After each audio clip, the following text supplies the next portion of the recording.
The recording device felt like a stone in my pocket as I descended the stairs, each step measured and deliberate. 23 seconds of audio that would shatter the carefully constructed illusion my husband had been living in for the past 18 months. I paused at the landing, steadying myself against the banister as Marcus's laughter drifted from the dining room below. Before we jump back in, tell us where you're tuning in from, and if this story touches you, make sure you're subscribed, because tomorrow I've saved something extra special for you. Pass the wine, would you, Ethan? My husband's voice, warm and content, addressing his 24-year-old son from his first marriage, the same voice that had promised me 2 years ago at our wedding that we would be a perfect blended family. I smoothed my emerald dress, the one Marcus had bought me for our anniversary last month, and continued my descent. The chandelier cast prismatic shadows across the walls, each fragment of light seeming to mock the fractured state of my marriage. Through the archway, I could see them. Marcus at the head of the mahogany table, Ethan to his right, both men relaxed in that particular way of those who believe their secrets are safe. "There she is," Marcus announced as I entered, rising slightly from his chair in that old-fashioned gesture I'd once found charming. "We were just discussing Ethan's promotion, senior analyst at 24, quite the achievement." I smiled, taking my seat across from Ethan. His green eyes, so like his father's, met mine with that familiar mixture of charm and something else, something I'd been documenting for months. "Congratulations," I offered, unfolding my napkin with practiced grace. "Your father must be very proud." "Oh, he is," Ethan replied, his tone carrying that subtle edge I'd grown to recognize. "Though I'm sure he's even prouder of other acquisitions he's made recently." Marcus, oblivious as always, to his son's undertones, beamed. "Speaking of acquisitions, Sophia, did you finalize the Laurent Gallery purchase? I know you've had your eye on it for months." I reached for my water glass, using the movement to brush against the recording device in my pocket. "Actually, I've been reconsidering. Sometimes what appears valuable on the surface loses its appeal upon closer inspection." Ethan's smirk widened. "How philosophical. Though I find most things are exactly what they appear to be. Don't you think, Dad?" "Not in business," Marcus countered, cutting into his steak. "The best deals are often hidden beneath unfavorable first impressions. Like when I met your stepmother. She was trying to outbid me on a Monet sketch at Christie's." Preparing and narrating this story took us a lot of time, so if you are enjoying it, like this video, it means a lot to us. Now back to the story.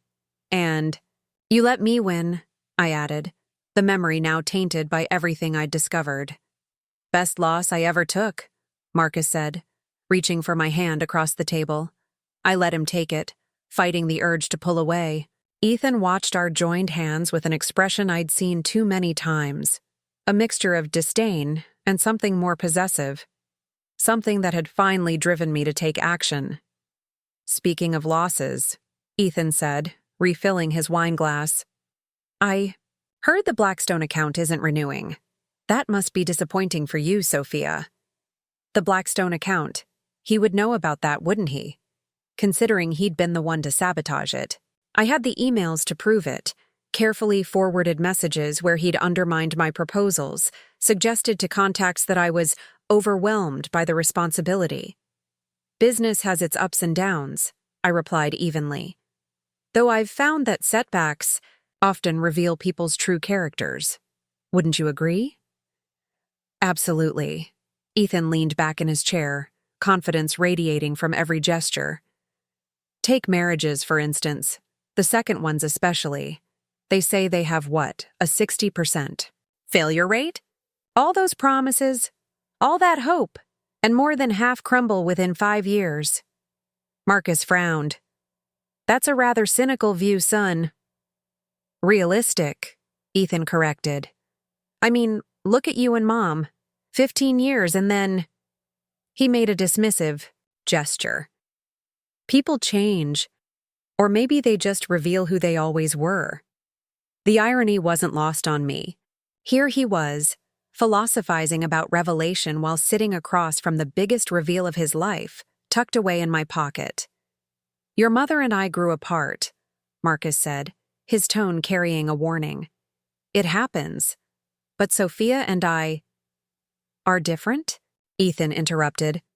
"Of course, though I wonder what Mom would think, seeing how quickly you moved on. 2 years after the divorce, and suddenly there's a new Mrs. Winters. One who's, only 12 years older than me? The age difference." He always came back to that, as if those 12 years negated my master's degree, my successful gallery, my life experience, as if I were some gold digger who'd ensnared his poor, helpless father.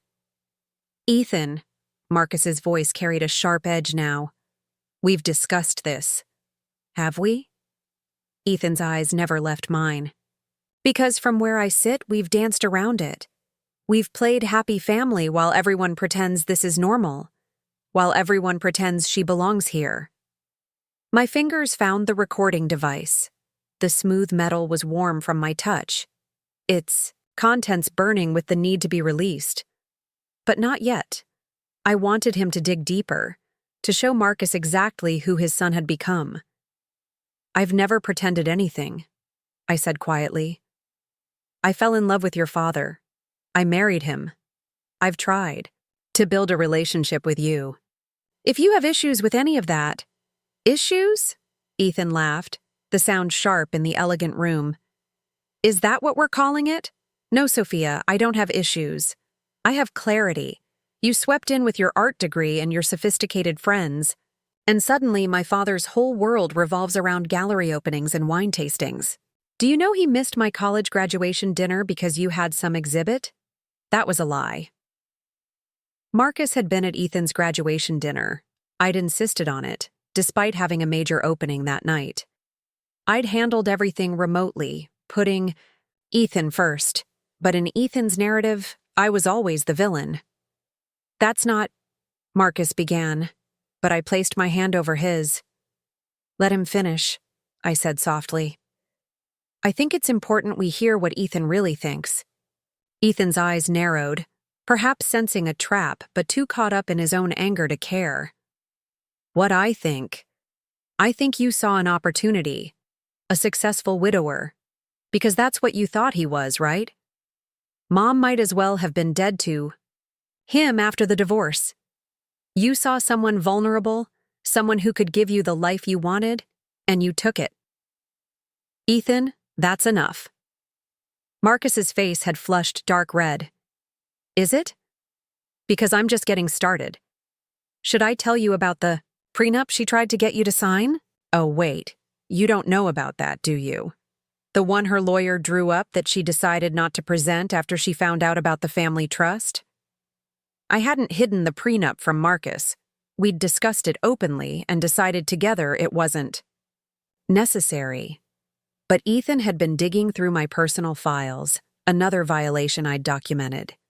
He'd been in my home office, my computer, my life in ways that had started as irritating and progressed to genuinely disturbing.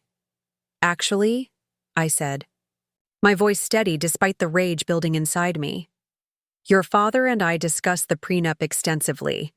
We decided together that trust was more important than legal documents. Though I'm curious how you'd know about my private legal consultations, Ethan." For the first time, uncertainty flickered across his face. "I heard you on the phone. In my locked office, on my private line?" Marcus looked between us, confusion replacing anger. "What's going on here?" "Yes, Ethan," I said, leaning forward slightly. "What is going on here? The mysterious calls to my clients? The suddenly canceled meetings? The passwords changed on my gallery accounts?" "I don't know what you're talking about, but his denial came too quickly, too forcefully. Don't you? Because I think you know exactly what I'm talking about. Just like you knew exactly what you were saying yesterday afternoon in the pool house." The color drained from Ethan's face. There was no one. "No one what, son?" Marcus asked, his voice dangerously quiet now. "This was it.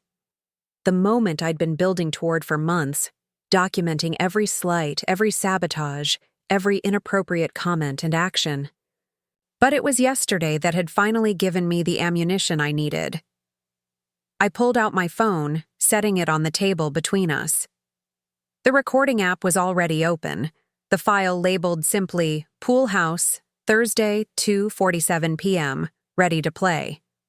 "I think," I said quietly, "that we should all hear what Ethan really thinks about our family, about our marriage, about me." "Sophia," Ethan started, reaching for the phone, but I pulled it back. "No. You've had your say. You've spent 18 months undermining me, sabotaging my business, trying to drive a wedge between your father and me. In this state, only one party needs to consent to a recording.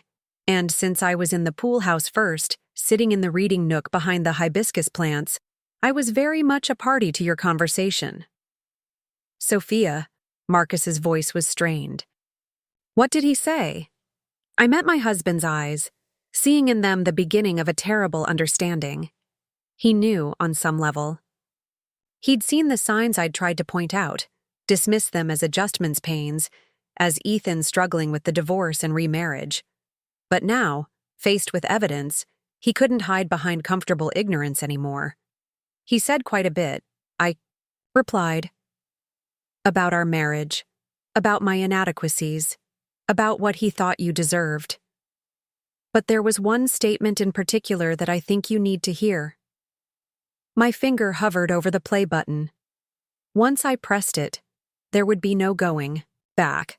The facade of our blended family would shatter, but it was already broken. I was just revealing the cracks that had been there all along. "Don't," Ethan said, and for the first time since I'd known him, he looked genuinely afraid. "Please, we can talk about this. We can talk like we've been talking for 18 months? Like all those family dinners where you've smiled to my face and stabbed me in the back?" "No, Ethan. The time for talking passed long ago." I pressed play. The audio was crystal clear, the benefit of the high-end recording app I'd installed after the 6th incident of sabotage. Ethan's voice filled the dining room, casual and confident and cruel. "Doesn't matter what she thinks. The old man's completely blind to it. Honestly, Tom, sometimes I just want to shake him and say, 'Your wife doesn't satisfy me.' But I guess that's not really something you tell your father, is it?" The silence that followed was deafening. I watched Marcus's face cycle through confusion, disbelief, and then a terrible understanding as the full meaning of the words sank in, but the recording wasn't done. She tries so hard to play house, to be the perfect stepmother. It's pathetic. Really. All those family dinners, those attempts at bonding. As if I'd ever accept her. As if she could ever be what this family needs. A pause, then the sound of footsteps on stone. Ethan must have been pacing. The thing is, I could handle her if she was just some trophy wife, but she actually thinks she belongs here. She thinks she's earned it. 3 years, Tom. 3 years I've been watching her play Lady of the Manor in my mother's house. "It's not your mother's house anymore," Tom's voice, tinny through Ethan's phone speaker. "Isn't it? Dad might have gotten it in the divorce, but it's still where I grew up. Where Mom threw dinner parties and hosted charity events. Now she does it, with her artist friends and her gallery contacts, like she's erasing everything Mom built. You need to let this go, man. Your dad's happy." "Happy?" Ethan's laugh was bitter. "He's bewitched. She's got him so turned around he can't see straight. But I see her. I see exactly what she is." "And what's that?" Another pause. Then quieter, but still perfectly audible. "A placeholder. A poor substitute for what a real wife should be. Dad deserves someone who understands him, who knows this family's history, who can give him what he needs. Not some—" I stopped the recording there. What followed was even worse, but I'd made my point. The dining room felt airless, charged with the kind of tension that precedes either explosion or collapse. Marcus hadn't moved. He sat frozen, staring at the phone in my hand, as if it might reveal this was all some terrible joke. Ethan had gone, from pale to flushed, his breathing shallow and quick. "Dad?" he started, but Marcus held up a hand. "Your wife doesn't satisfy me." Marcus repeated the words slowly, as if testing their weight. "That's what you said, about Sophia, to someone named Tom." "It's not. I didn't mean—" "What did you mean?" Marcus's voice was deadly quiet. "Please, son, explain to me what you meant. When you said my wife doesn't satisfy you." Ethan's mouth opened and closed, but no words came. What could he say?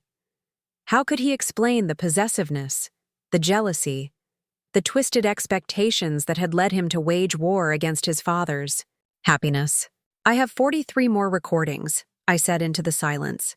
Conversations, phone calls, encounters where Ethan expressed similar sentiments, where he discussed plans to undermine my gallery, to interfere with our marriage, to— I paused, choosing my words carefully.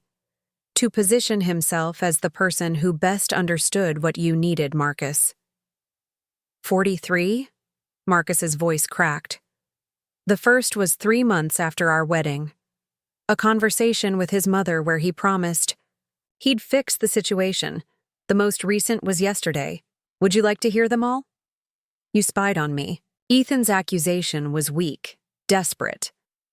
"I documented a pattern of harassment and sabotage," I corrected. "After you logged into my computer and deleted 3 months of gallery records. After you told the Hendersons I was having an affair. After you put a tracking device on my car." "You what?" Marcus turned to his son, real anger finally breaking through his shock. "She's lying. She's trying to turn you against me. Can't you see what she's doing?"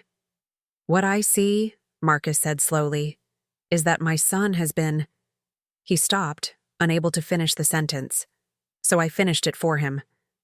"Obsessed. The word you're looking for is obsessed. Not with me exactly, but with the idea that he should be the center of your world. That no one else, not his mother, not me, not anyone, should hold the place in your life that he thinks belongs to him." "That's not—" Ethan started to protest, but I raised the phone again. "Should I play the recording from last Christmas? The one where you told your cousin that you were the only one who really understood your father? That everyone else was just temporary?" Ethan's face crumbled. The fight went out of him all at once, leaving him looking younger than his 24 years. But I'd learned not to trust his moments of vulnerability. They were just another manipulation, another way to avoid consequences. "I've already sent copies of everything to my lawyer," I continued. "The recordings, the documentation of financial sabotage, the evidence of stalking.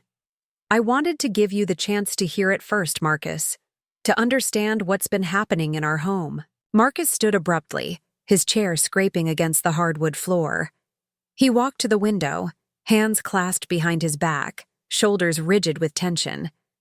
When he spoke, he didn't turn around. "Get out." For a moment, I thought he was talking to me. Then Ethan made a strangled sound. "Dad, you can't— get out."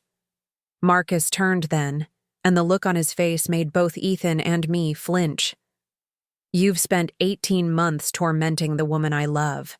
You've violated our privacy, sabotaged her career, and said things that—" He stopped, shaking his head. "I don't even have words for what you've said. She's manipulating you." Ethan stood too, desperation lending his voice strength. "This is exactly what she wants, to come between us, to isolate you from your family." "My family?" Marcus laughed, but it was a broken sound. "My family includes my wife, the woman I chose to spend my life with. The woman who has shown you nothing but kindness despite your campaign against her." "Kindness? She's been recording me. After you stalked her." The words exploded from Marcus. "After you tried to destroy her business. After you said, 'God, I can't even repeat it. I didn't mean it like that.'" Then how did you mean it? I asked quietly. Both men turned to me. How did you mean it when you said I don't satisfy you? When you said you could handle me if I was just a trophy wife? When you said I was a placeholder? Ethan's face had taken on a cornered animal quality. You don't understand. You came in and changed everything. The way he dresses, the places we go, the people he spends time with. You turned him into someone I don't recognize. I fell in love, Marcus said simply. I became happy. If you don't recognize that, then perhaps you never really knew me at all. The statement hung in the air between father and son, a chasm neither seemed able to bridge. I watched them, these two men who shared features and mannerisms, but had somehow become strangers to each other. This isn't over, Ethan said finally. You think you've won, but won? I stood, facing him directly. You think this is about winning? I love your father. I've spent 18 months trying to love you too, trying to build something together. This isn't victory, Ethan. This is tragedy. And you authored every line of it. He looked between us one more time, perhaps searching for some crack in our united front. Finding none, he turned and left, his footsteps echoing through the house until the front door slammed behind him. Marcus and I stood in the ruins of what should have been a simple family dinner. The candles still flickered, the food grew cold on our plates, and the weight of what had just transpired settled around us like a shroud. 43 recordings, Marcus said eventually. I pulled back to look at him, this man I'd married despite the complications, despite his son's resistance, despite everything. Now we decide if what we have is stronger than what he tried to break. Marcus's hands cupped my face, his eyes searching. Mine. It is. God, Sophia, it is. But Ethan needs help, I finished. Professional help, and boundaries, and consequences. He nodded, pain etching lines around his eyes. I've enabled him. All these years since the divorce, I've made excuses. Let him blame everyone else for his unhappiness. He's your son. You love him? I do. But I love you too. And what he did, what he said. Marcus shuddered. That recording will haunt me. There's more, I admitted. Worse things. But also context. He's not well, Marcus. The depth of his fixation. The things he said about being the only one who understands you, who can take care of you. He needs intervention. You're asking me to choose? No. I shook my head firmly. I'm asking you to see, to acknowledge what's been happening. The choice isn't between Ethan and me, it's between enabling his behavior and getting him help. Marcus released me, walking back to the window. The city sparkled beyond the glass, oblivious to our private catastrophe. Show me everything, he said finally. Every recording, every incident. I need to understand how deep this goes. It's not pleasant. Neither is ignorance. He turned back to me. I've been a fool, Sophia. A blind, stubborn fool. The least I can do now is face the truth. I retrieved my laptop from my study, along with the external drive where I'd backed up everything. The dining room became a war room, scattered with evidence of Ethan's campaign against our marriage. We listened to recordings, read transcripts, reviewed security footage. With each piece of evidence, Marcus seemed to age before my eyes. This, he said, pausing on a transcript from 6 months ago. He's talking about his mother, saying she understood that family came first, that wives were temporary, but sons were forever. He's rewritten history, I observed. From what you've told me, their marriage had problems long before you separated. He was 12 when she had her first affair. Marcus rubbed his eyes. We tried to shield him, but children know. He knew. She was leaving even before I did. And now he's transferred all that abandonment fear onto me. Except instead of accepting it, he's trying to control the outcome. By destroying you. The words were heavy with paternal anguish. By trying to. But here's what I need you to understand. I'm not his mother. I'm not leaving. Not unless you want me to. Marcus's head snapped up. Never. God, Sophia, never. If anyone leaves, it's... He stopped, unable to voice the thought. He's your son, I said gently. And he's sick. This isn't normal jealousy or adjustment difficulties. The level of surveillance, the manipulation, the things he's said, he needs professional help. You could press charges. Stalking, harassment, defamation? I could, but I won't, unless he continues. The recordings and documentation are insurance, not weapons. I want him to get help, not go to jail. Marcus studied me, something wondering in his expression. After everything he's done, I fell in love with you knowing you had a son. That didn't come with conditions about him being easy or welcoming. But it does come with the condition that I be treated as a person, not an obstacle to be removed. We worked through the night, organizing everything into a comprehensive file. By dawn, we had a clear picture of the escalation pattern, the triggers, the depth of Ethan's fixation. It was disturbing reading, made worse by Marcus's growing recognition of signs he'd missed or dismissed. This can't continue, he said, as the sun painted the sky pink beyond our windows. I'll call Dr. Riverside today. She specializes in this kind of thing. And if he refuses, then I'll have to make harder choices. Marcus looked exhausted but resolute. But you're right. This isn't about choosing between you. It's about choosing between his health and his illness. I've been choosing the illness for too long. My phone buzzed. A text from an unknown number, but I recognized Ethan's new burner phone immediately. This isn't over. He doesn't know you like I do. I showed it to Marcus, who immediately screenshotted it. Documentation, he said grimly. I'm learning. The irony wasn't lost on either of us.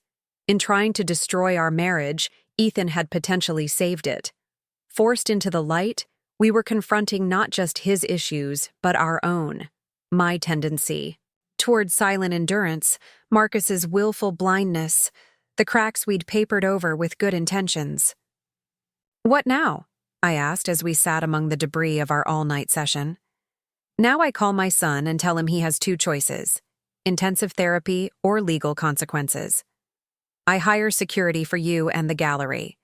We couples counseling to deal with the fallout, and we try to build something better from the ruins. Together? Together. He took my hand, holding it like an anchor. If you'll have me, knowing what my blindness cost you. I squeezed his fingers, feeling the weight of the wedding ring I'd never once considered removing despite everything. We all have our blindnesses.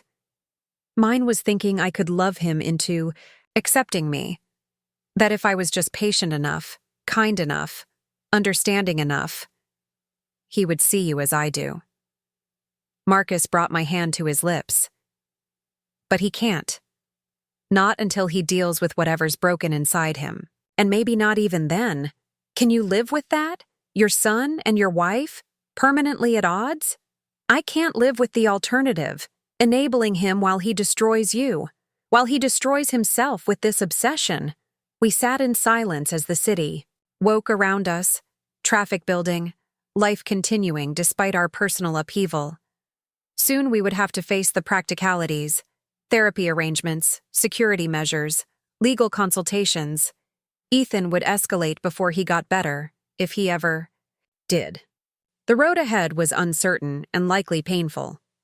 But for now, we sat together in the morning light, hands clasped, truth finally spoken. The recording device sat on the table between us, no longer a secret weapon, but a testament to survival. I'd documented Ethan's campaign against our marriage, but in doing so, I'd also documented my own refusal to be erased, to be reduced to the caricature he'd tried to make me. Your wife doesn't satisfy me, he'd said, as if I existed only in relation to what I could or couldn't provide him. as if my worth was measured by his approval. But I'd never been his to satisfy or dissatisfy.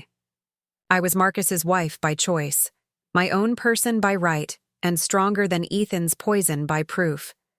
The sun climbed higher, burning away the shadows of the night. Whatever came next, we would face it with eyes open, illusions shattered, truth our only foundation. It wasn't the family dinner any of us had planned, but perhaps it was the one we'd needed, a reckoning that cleared the ground for whatever we would build next. As Marcus began making calls and I started securing the gallery, I thought about the other 42 recordings still waiting to be heard, each one a small violation, a tiny cut in the fabric of our life together, but also each one evidence of my refusal to be driven away, my determination to document rather than disappear. Ethan had been right about one thing. I wasn't his mother. I hadn't left when things got hard. And now, with everything in the open, the real work could begin. The Pinnacle Gallery stood like a glass jewel against the morning sky, its modernist facade reflecting the chaos of my internal world. I'd built this space from nothing, an abandoned warehouse transformed into one of the city's premier art destinations. Now, as I stood in my office reviewing security footage from the past week, I wondered if Ethan would try to destroy this too. "Ma'am?" Jennifer, my assistant, knocked softly on the doorframe. "The Rothschild collection arrived. Should I have them begin installation?" "Not yet." I minimized the security feed showing Ethan's car making its third pass of the building this morning. "Have them wait in the climate-controlled storage. And Jennifer? Make sure Thomas double-checks all the door codes. We're updating our security protocols." She nodded, professional enough not to ask why. But I caught the worry in her eyes. My staff had noticed the changes, the new cameras, the security consultant who'd swept the building yesterday, the way I now checked my car before getting in. Marcus called as Jennifer left. He's agreed to meet with Dr. Riverside tomorrow. That's good. I kept my voice neutral, though my hand tightened on the phone. It had been a week since the dinner revelation, a week of negotiating with Ethan through lawyers and intermediaries. He has conditions? Of course he did. Such as? He wants to meet with me first, alone, to explain his side. I closed my eyes, recognizing the manipulation.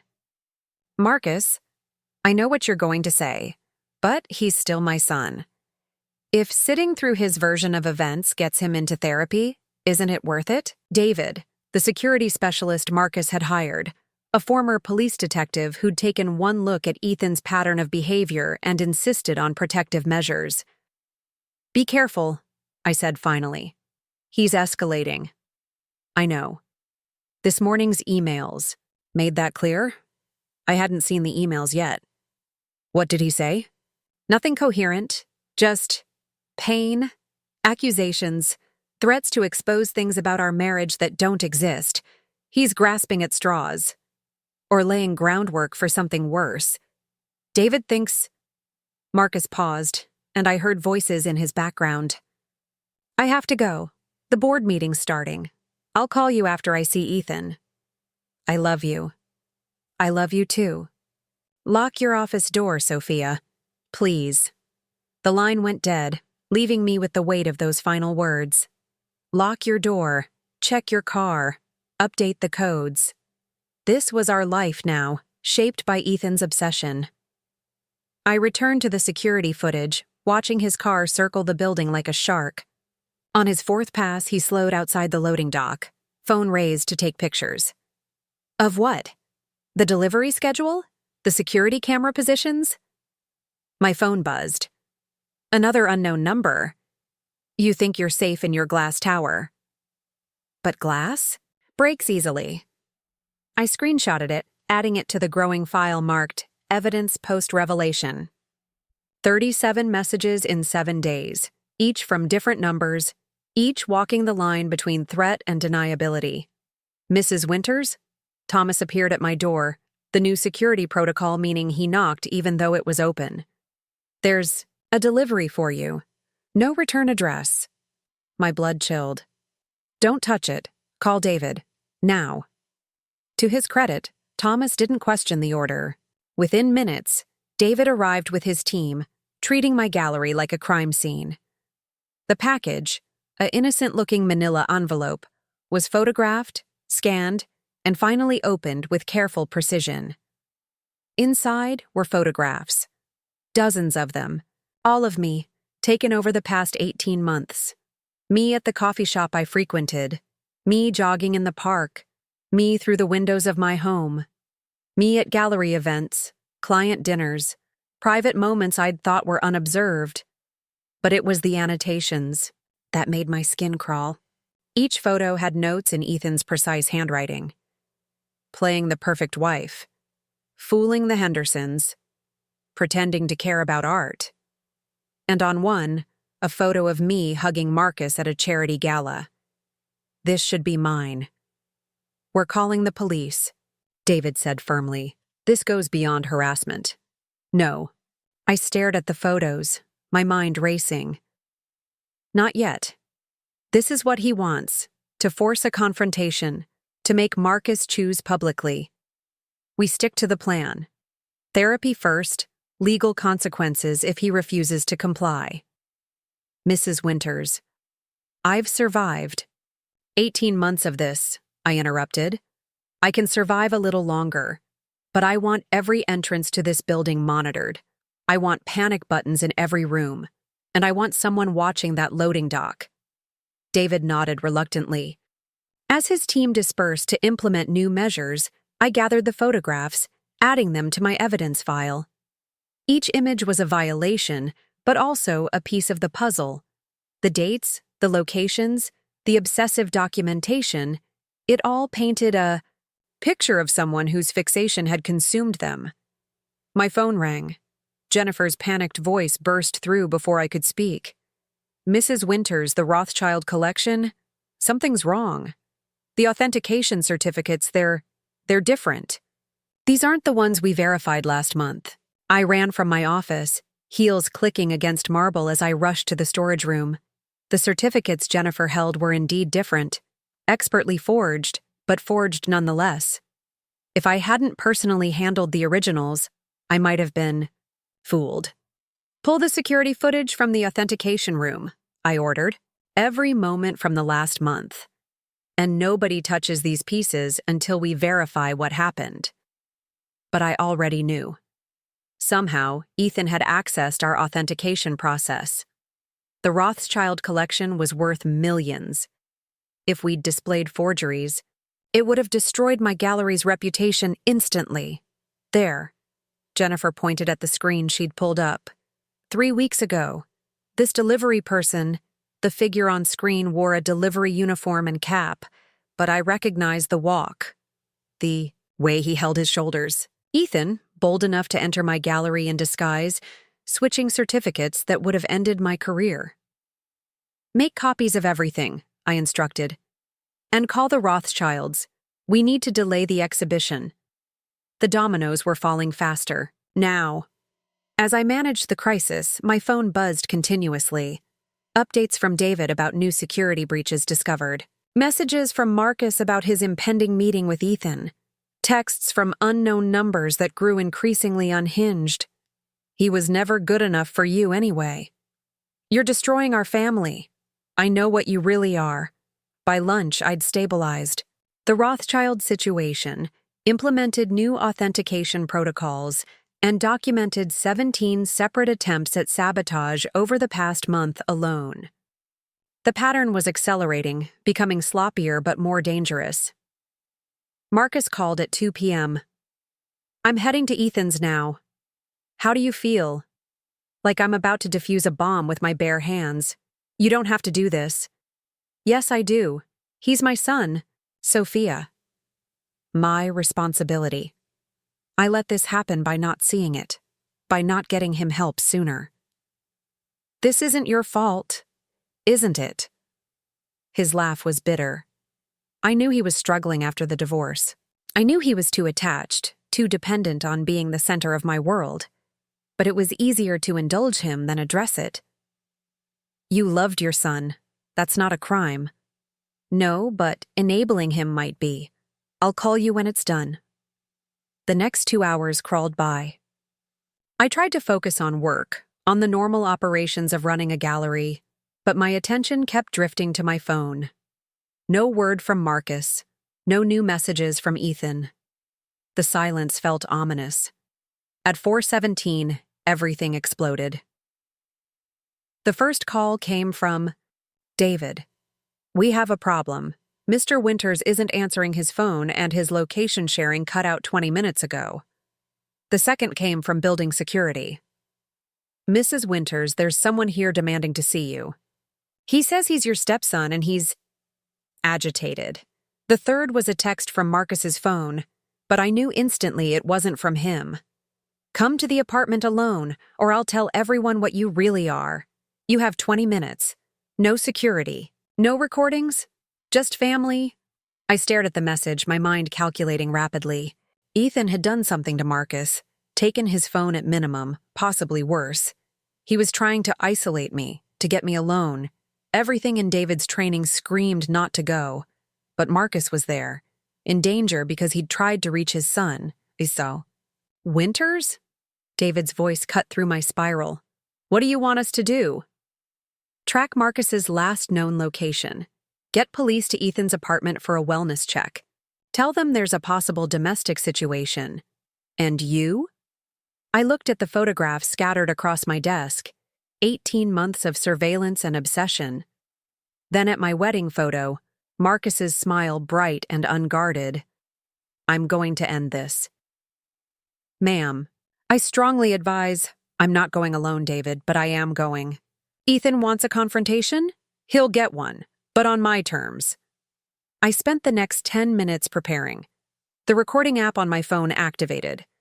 A GPS tracker slipped into my shoe. David's team positioned strategically. And in my purse, the complete file of evidence I'd compiled, not as a weapon, but as a shield. The apartment building loomed against the darkening sky, a modernist tower I'd helped Marcus choose for Ethan after the divorce. I remembered touring it with them, trying to help Ethan see it as a fresh start rather than an exile. He'd been 20 then, still in college, still raw from his parents' split. We're in position. David's voice crackled through my earpiece. 2 units on standby. Paramedics around the corner, just in case. Just in case. The words settled like ice in my stomach. I entered the building, the doorman nodding recognition. The elevator ride to the 15th floor felt endless, each floor counting up like a timer on a bomb. The hallway stretched before me, Ethan's door at the end like a portal to something inevitable. I knocked. It's open. Ethan's voice, strangely, calm. I turned the handle, stepping into an apartment that looked like a shrine to obsession. The walls were covered. Photos, printouts, charts, timelines. All centered on one subject. Me. Every gallery opening mapped. Every client meeting documented. Because you drove her away. And then you replaced her with... He gestured at me with disgust. This substitute. This cheap imitation who thinks she can buy her way into our family with gallery connections and fake sophistication. I studied the walls more carefully, seeing the depth of his delusion in the careful documentation. He'd created an entire narrative where I was a calculating gold digger who'd targeted Marcus, manipulated him into marriage, and systematically worked to exclude Ethan. The reality that Marcus had pursued me, that I'd been financially independent, that I'd bent over backwards to accommodate Ethan, didn't fit his story, so he'd simply rewritten it. Show her the rest, Ethan commanded his father. Show her what I found. There's nothing to find, Marcus said firmly. Isn't there? Ethan pulled out a folder, thick with papers. Private investigator reports, financial records, everything about our perfect Sophia. He threw the folder at my feet, papers scattered, my tax returns, my gallery's financial statements, even my medical records. All obtained illegally, all combed through for evidence of wrongdoing that didn't exist. You hired someone to investigate me. I protected my father. And look what I found. Nothing. You're nobody. No family connections. No society background. Just an art dealer who got lucky. I'm sorry I don't meet your standards for your father's wife. Standards? His voice rose. You don't meet any standards. My mother was a Cartwright. She came from something. She belonged in our world. You? You're just ambitious gallery owner who saw an opportunity.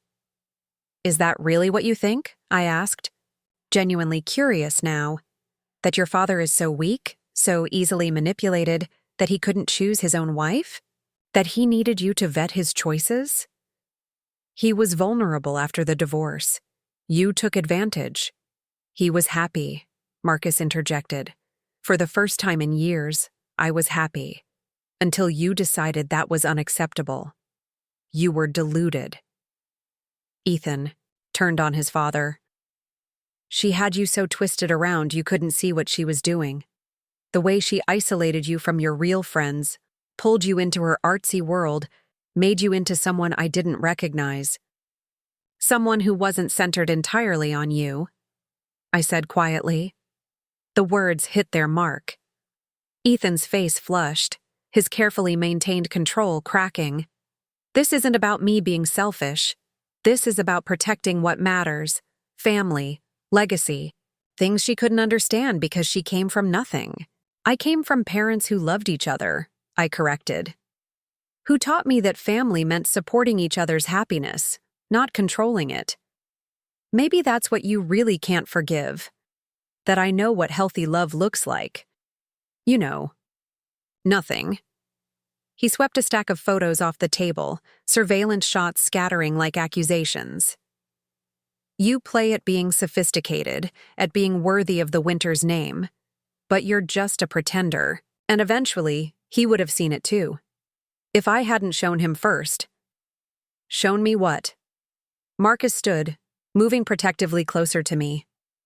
That my wife built a successful business from nothing? That she treats everyone with respect? That she tried to love you despite your cruelty? Yes, Ethan, you've certainly opened my eyes. Don't. Ethan's voice turned pleading. Don't let her do this. I'm your son, your blood. She's just my wife, Marcus finished. The woman I chose. The woman who makes me happy. The woman you've terrorized because you can't accept that you're not the only person in my life who matters. Terrorized? Ethan laughed, but it was an ugly sound. I documented. I investigated. I tried to protect you. You stalked her. You sabotaged her business. You said, Marcus's voice broke. You said she doesn't satisfy you. What kind of son says that about his father's wife? The words hung in the air, the recording I'd played at dinner echoing in the silence. I didn't mean it like that, Ethan said desperately. Then how did you mean it? I asked again. Because I've listened to that recording dozens of times, trying to understand. What exactly doesn't satisfy you about me, Ethan? That I exist? That your father loves me? That I haven't disappeared despite your best efforts? You want to know the truth? Back at our house, I found myself standing in the dining room where everything had exploded a week ago. The space felt different now, less like a crime scene, more like a turning point. Marcus found me there, 2 glasses of wine in hand. To surviving, he offered, raising his glass. To healing, I countered. We drank in companionable silence, processing the day's revelations. Ethan would start therapy tomorrow. The gallery would implement new security protocols. Our marriage would continue, scarred but stronger for having weathered this storm. Do you think he'll get better? Marcus asked eventually. I think he wants to. Underneath all that anger and entitlement, I think he knows he can't continue like this. Whether that's enough? I shrugged. Only time will tell. And us? Can we get better? I set down my wine, taking his face in my hands. We never got worse. Marcus, we got tested, we got truthful, we got stronger. That's not damage. That's growth. He kissed me then, and I tasted promise in it. Not that everything would be perfect, not that Ethan would transform overnight, not that our path forward would be smooth, but promise nonetheless.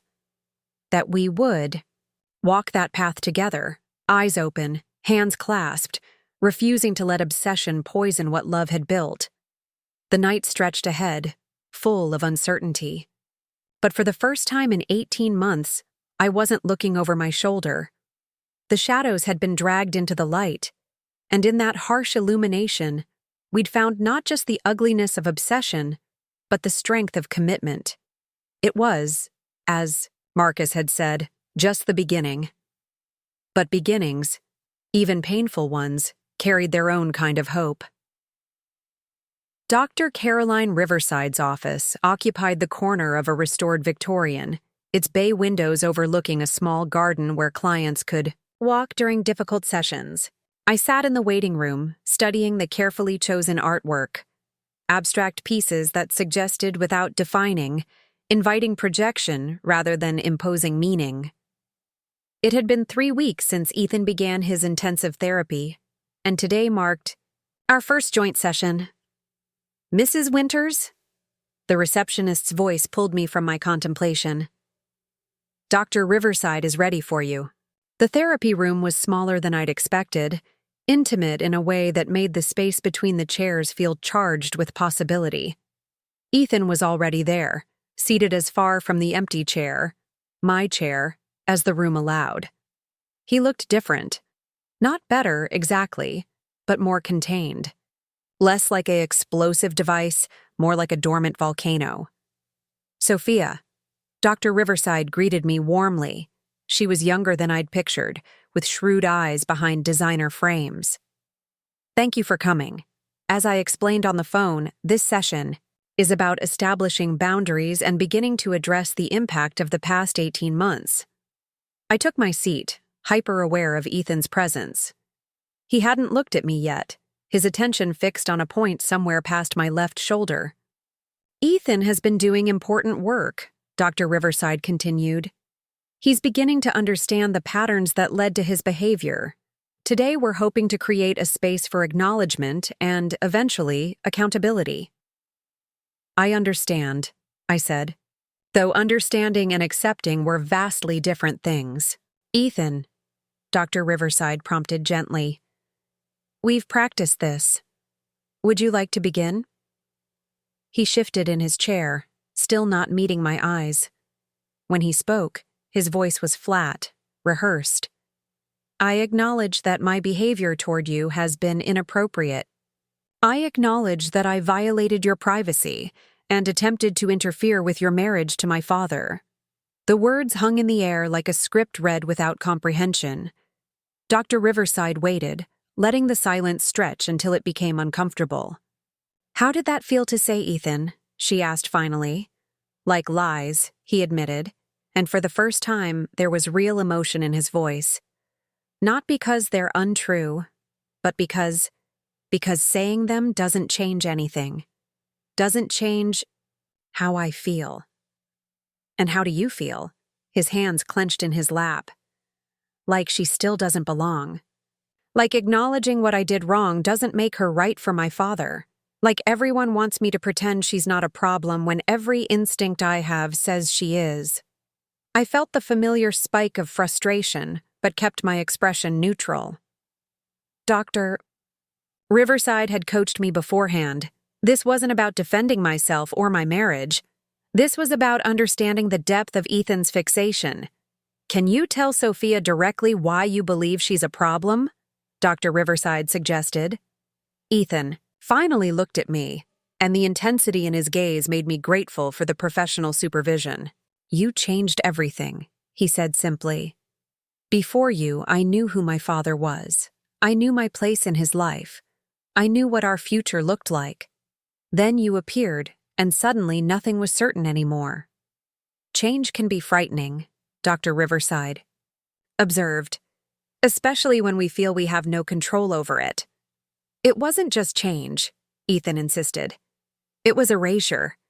Every tradition we had, Every routine, every plan. She rewrote them. Suddenly, we're going to gallery openings instead of hockey games. We're having wine tastings instead of poker nights. She didn't just marry my father, she transformed him into someone I don't recognize. Is it possible, Dr. Riverside asked, carefully, that your father chose these changes? That he discovered new interests through his relationship with Sophia? She manipulated him. How? I asked, breaking my silence. Specifically, how did I manipulate a successful, intelligent man into changing his interests? Ethan's jaw tightened. You presented yourself as something special, sophisticated, different from the women he'd known. You made him feel like he needed to elevate himself to deserve you. So your father having new experiences, growing as a person, exploring different aspects of life, that's manipulation? When it's designed to separate him from his son, yes, Dr. Riverside intervened gently. Ethan, we've discussed this. Can you point to specific instances where Sophia actively tried to separate you from your father? The question clearly frustrated him. Over the past weeks of therapy, I knew from Marcus's reports, many of Ethan's certainties had been challenged. The clear narrative he'd constructed, evil stepmother systematically destroying a family, didn't hold up under professional scrutiny. She was always there, he said finally. Every dinner, every holiday, every moment that should have been just family. I am family, I said quietly. When I married your father, I became his family. That doesn't diminish your place. It expands the circle. Into something I never asked for. No, I agreed. You didn't ask for it. Neither did I ask for a stepson who would spend 18 months trying to destroy my life. Yet, here we are. Let's pause there, Dr. Riverside suggested. Ethan, can you hear how your actions have impacted Sophia? Not whether you agree with her place in your life, but the actual harm your behavior has caused? He was quiet for a long moment. I scared you, he said finally. The surveillance, the messages. I scared you. Yes. And the gallery. I tried to. I almost ruined your business. Yes. I invaded your privacy, violated your space, made you feel unsafe in your own home. Yes. Each admission seemed to cost him something, as if acknowledging my humanity diminished his justification for treating me as an enemy. But I still don't understand, he continued, frustration bleeding through. Why him? Of all the men in the city, why my father? Because I fell in love with him, I said simply. Not his money, I had my own. Not his status, I'd built my own. Reputation. Not to hurt you or replace your mother or any other ulterior motive you've imagined. I fell in love with a kind, intelligent man who made me laugh and supported my dreams. That's it. That's the grand conspiracy. It can't be that simple. Why not? Because if it is, then I... He stopped, the implication hanging unfinished. Then you've spent 18 months persecuting an innocent person, Dr. Riverside completed gently. That's a difficult reality to accept. Ethan's composure finally cracked. You don't understand what it was like. After the divorce, he was all I had. Mom left, really left, moved across the country, started a new family. But Dad was constant. He showed up to every game, every graduation, every moment that mattered. He was my anchor. And you were his, I offered, surprising myself with the compassion in my voice.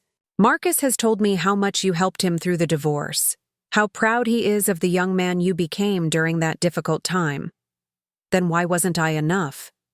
The question burst out of him, raw and childlike. Why did he need someone else? Oh, Ethan. Dr. Riverside's voice was infinitely gentle. Love isn't about being enough or not enough. Your father's love for Sophia doesn't diminish his love for you.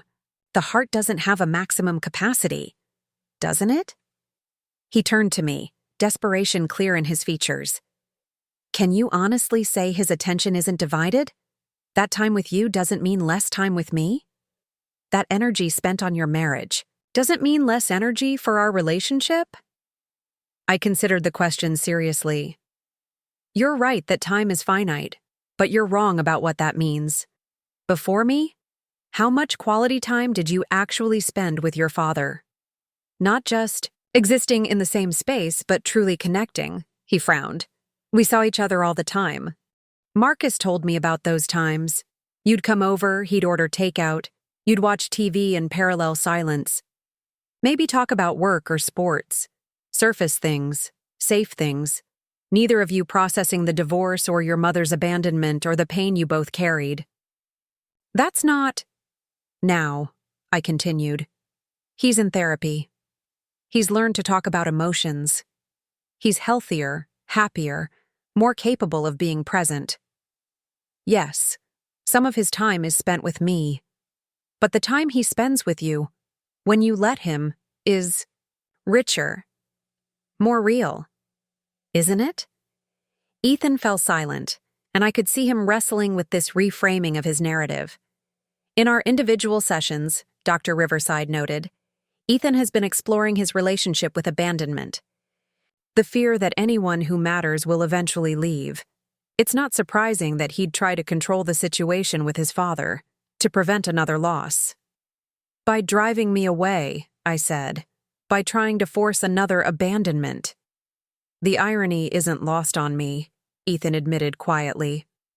I became so afraid of losing him that I did things that could have made him cut me off entirely. But he didn't, I pointed out. Even after everything, he's fighting for you, paying for this treatment, checking in daily. That's not the action of a father who's replaced his son. How do you do that? Ethan asked suddenly. How do you sit there and show understanding to someone who tried to destroy your life? Because I see you, I said honestly. Not the version of you that stalked and harassed me, but the wounded young man underneath. The child who was abandoned. By his mother and terrified of losing his father, too. That doesn't excuse what you did, but it helps me understand why. I hated you, he said, the past tense catching my attention. From the moment he introduced you, this beautiful, accomplished woman who looked at him like he hung the moon. I knew you'd take him away. But I didn't want to take him anywhere. I wanted to join your lives, not separate them. I couldn't see that, wouldn't see it. Every nice gesture felt like manipulation. Every attempt to include me felt like condescension. I twisted everything to fit my narrative. And now? Dr. Riverside prompted. Ethan shifted uncomfortably. Now, I don't know what's real. The things I was so sure about, they don't hold up when I examine them. But the feelings are still there. The resentment, the fear, the anger. Understanding doesn't make them disappear. Healing isn't instantaneous, Dr. Riverside assured him. You're doing the work of rewiring years of thought patterns. It's uncomfortable and difficult and necessary. What do you need from me? I asked, surprising everyone, including myself. To feel safer? To believe that I'm not a threat?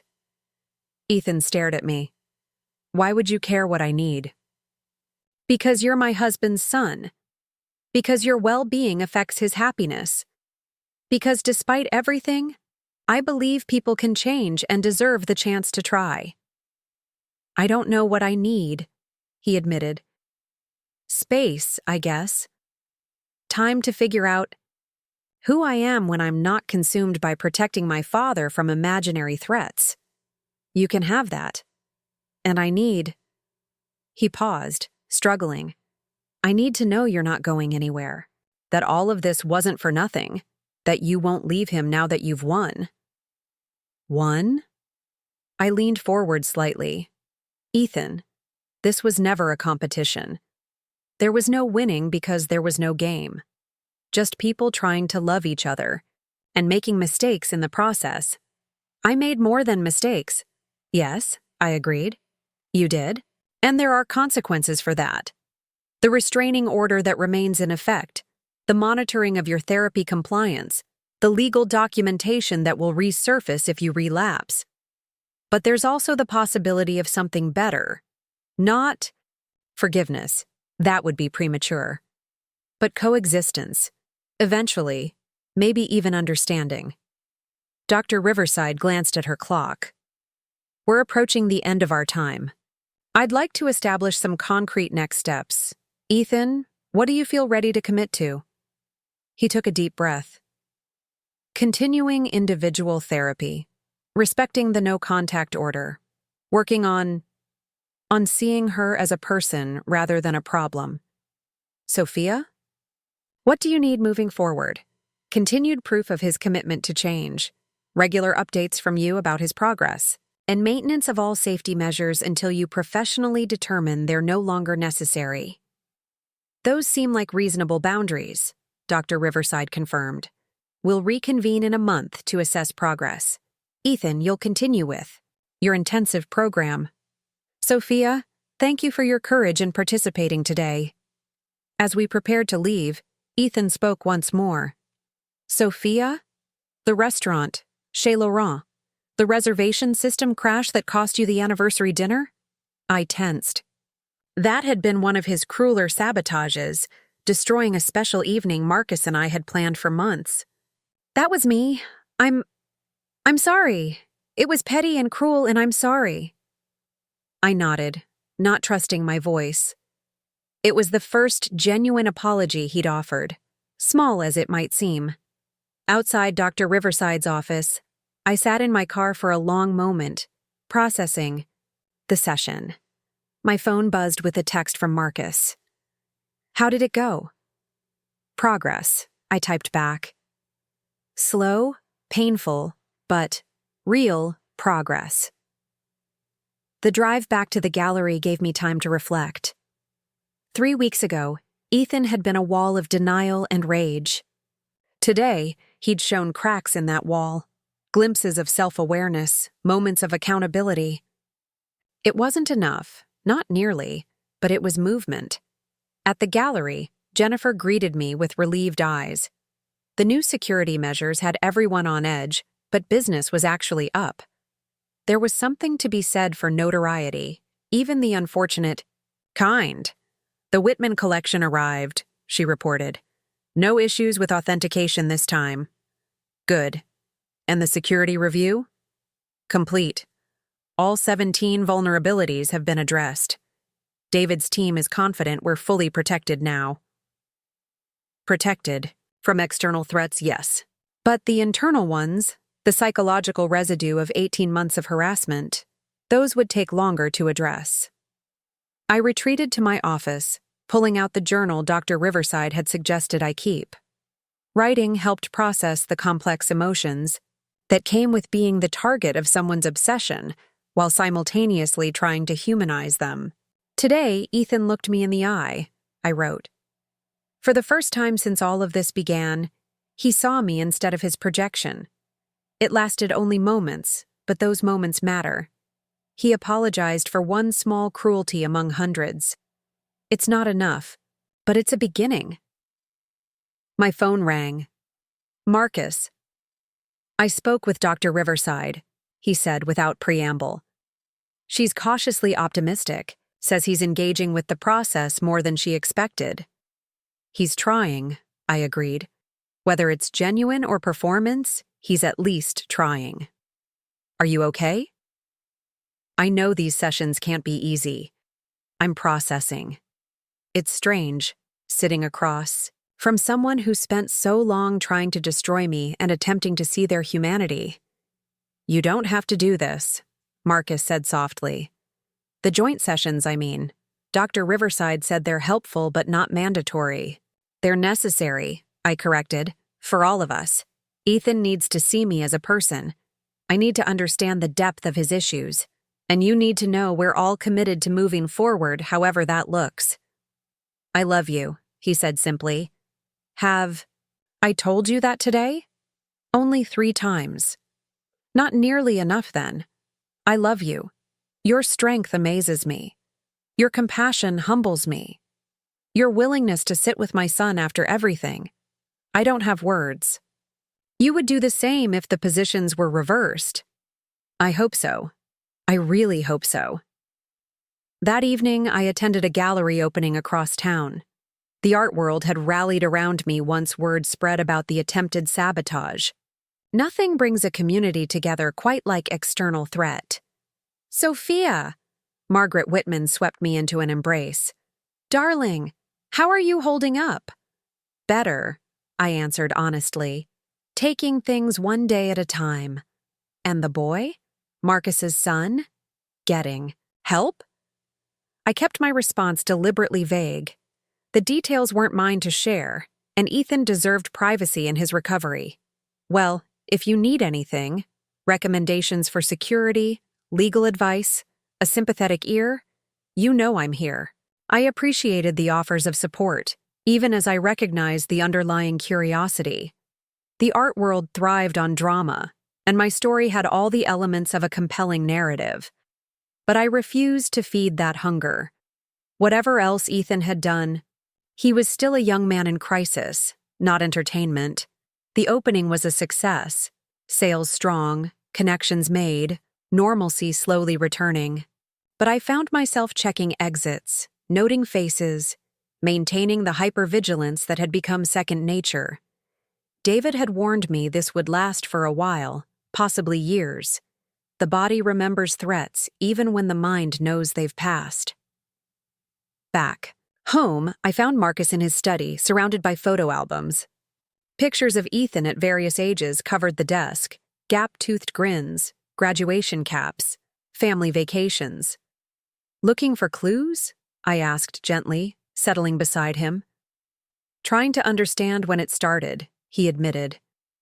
When did my bright, loving boy become someone capable of stalking my wife? Was it the divorce? Earlier? Some failing as a father I'm too blind to see? Mental health isn't that simple, I reminded him. Dr. Riverside explained, it's likely a combination of factors.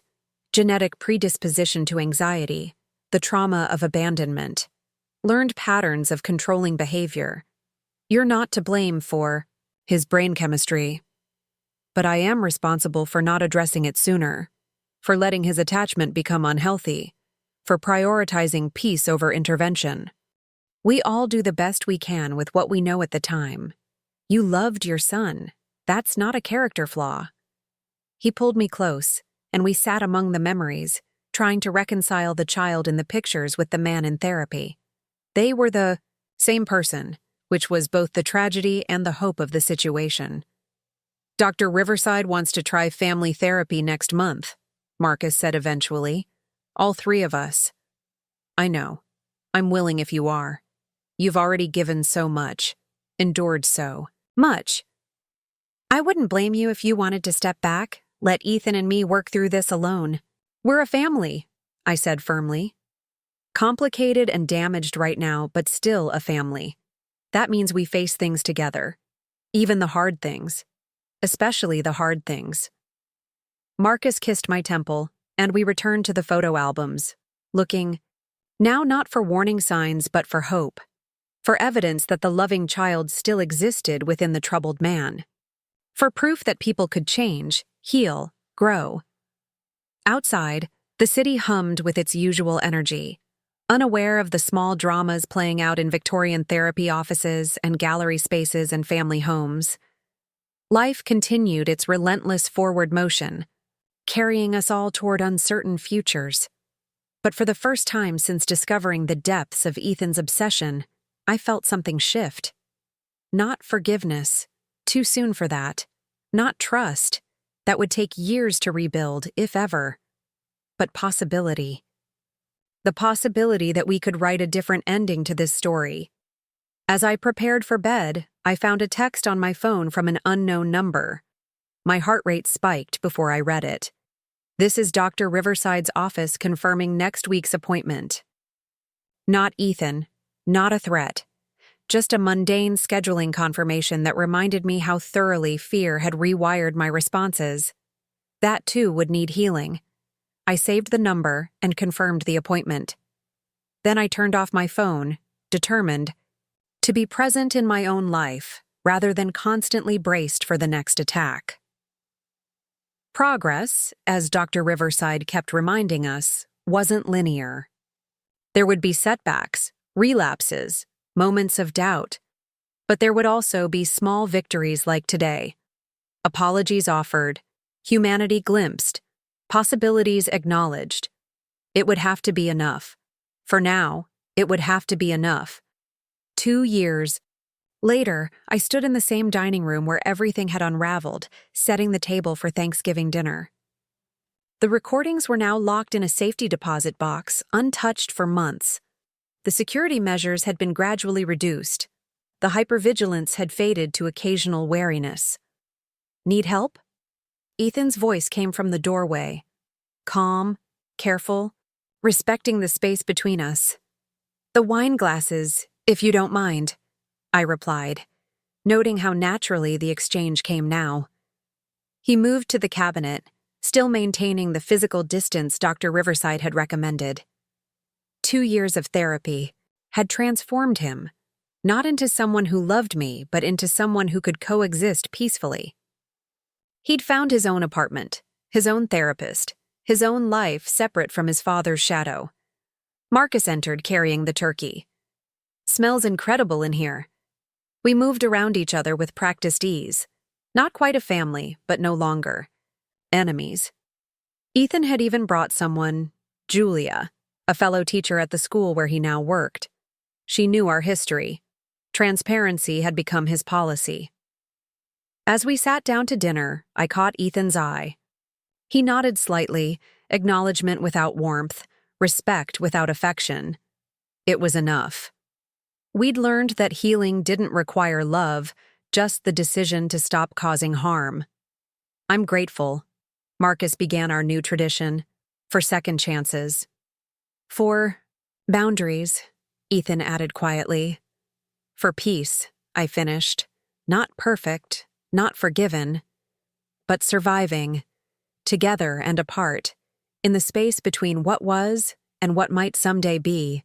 Up next, you've got 2 more standout stories right on your screen. If this one hit the mark, you won't want to pass these up. Just click and check them out. And don't forget to like, subscribe, and turn on the notification bell so you don't miss any upload from us.